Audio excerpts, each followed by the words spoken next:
There's a lot of talk right now about Microsoft's Game Pass and the unmitigated success that has been seen with it. And it's a worthy conversation to have, seeing as how nothing has really attempted this sort of system on such a scale and been nearly as successful with it as Microsoft's Game Pass. It opens a nice big door for people that might not have the disposable income that it takes to buy brand new games every couple of weeks when they come out by lowering the cost of entry dramatically. Gaming has generally always been and will continue to be a luxury hobby, so to lower the cost barrier of entry to such a degree in a sustainable way is quite a feat. Of course, this conversation often, and more so recently, tends to drift into wondering what Sony and/or Nintendo might do about this as a response. Before we begin, please consider subscribing and enabling all notifications by clicking the bell icon. With that out of the way, let's get started.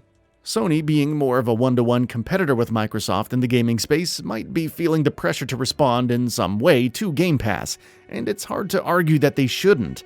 What that response is, and what form it takes, and how it's rolled out, are all details that you could really argue for or against in a number of different ways. But it's pretty clear that they should be doing something. Resting on their laurels is not the right path forward, especially with all of the bad blood that Sony has created lately with restructuring some of their more popular studios, closing down the PS3 and Vita stores, and a handful of recent departures by extremely talented folks that have been with Sony for decades. While Sony's bottom line still looks good, and their stock remains stable, and their console is still selling like hotcakes despite shortages, the attitude of sitting back and doing nothing would absolutely come back to bite them in the very near future if something positive doesn't happen soon. So, the question of whether or not Sony should respond to Game Pass with their own sort of service is a reasonable one to ask at this point. The advantages of Sony doing their own version of Game Pass are obvious. Bringing in people into their ecosystem on a monthly basis with a library of free games that they get to download and play and keep for as long as they have that service is a great way to bring in new players, due to the lower cost, and hold on to them due to the fact that they need that subscription in order to keep those games. There's very little downside if worked out right, but that's a rather big if. One of the main reasons Microsoft was able to get Game Pass up and running in such a seamless way with great games and low cost is because of the insanely deep pockets that Microsoft has. The recent multi-billion-dollar purchase of Bethesda alone should give you an idea of just how committed and financially capable Microsoft is right now in the gaming space. So the fact that they could pay for games like Outriders to be on their service day one is something that they definitely have over Sony as a company overall. That's not to say Sony is struggling to come up with capital to do similar things, but they just don't have the financial pool that Microsoft does. So massive purchases for Sony are, on paper, bigger risks to them than they would be to Microsoft. They require a lot more planning and risk management than they do for the guys over at Microsoft. Given that, it shouldn't be too much of a surprise that Sony hasn't really pursued something to quite that magnitude yet. But the question here is if they should, and I'm not sure if it's as black and white as many suspect. First of all, Sony already sort of has the foundation for something like this laid out.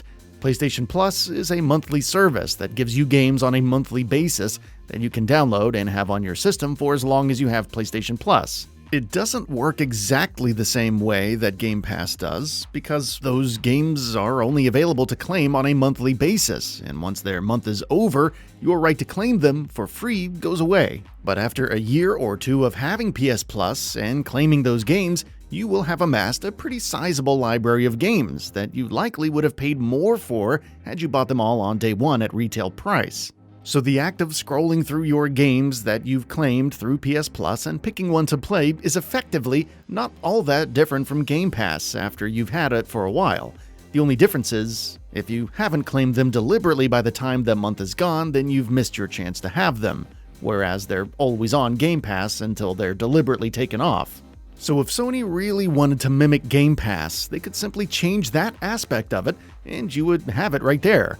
However, something that already resembles Game Pass in that respect is Sony's PlayStation Now, the service that at first was mostly focused on streaming games but now allows you to download PS4 games directly to your PS4 or 5. While you can't download PS3 games and play them, they are still available for streaming, and for most with a reasonably good internet connection, that is an acceptable compromise. But even still, the ease of paying a few bucks a month and scrolling through some games and downloading a couple of them and jumping right in is not quite there on PS Now as it is with Game Pass. Sony's services are a patchwork of different games from different generations that require different methods of playing them. Not to mention, it doesn't even have any PS5 games on there yet. If you were to go to PlayStation Now on your PlayStation 5, you would still be playing PlayStation 4 versions of these games. And that is something they should fix regardless of how or if they respond to Game Pass. The third pillar that PlayStation has in its corner is the PlayStation Plus Collection, a list of 20 excellent games that you get to play and have for free on PlayStation 5 as part of your PS Plus membership. This includes heavy hitters like God of War, Days Gone, Detroit Become Human, and certainly adds to the appeal of getting a PS5, especially if you've missed out on those games previously. Given that PlayStation's various systems and services are scattered about throughout 2 different generations, and they all sort of do different things and satisfy different needs, I don't think that a one-to-one comparison with Game Pass is something that Sony needs to be focused on right now. They do not need a fourth thing on top of all of this, further muddying the waters and confusing new adopters. As far as I can tell, within the networks of these 3 things, Sony's response to Game Pass already exists. They just need to iron out the integration of these services and the branding of what exactly they mean for the end user. If Sony could combine PlayStation Now and PlayStation Plus into one service and keep the price competitive, I think that would be about all they would really need to do to clean up their act, as well as retaliate to Game Pass with a pretty formidable punch. Rumors are starting to swirl that perhaps that's what's going to happen, so we'll just have to wait and see. That's all for now. If you enjoy what you saw, please hit the like button. And if you're new to the channel, now is a great time to subscribe. We upload brand new videos every single day. After subscribing, don't forget to enable all notifications by clicking the bell icon. Thanks for watching this video, and we'll see you next time, right here on Gaming Bolt.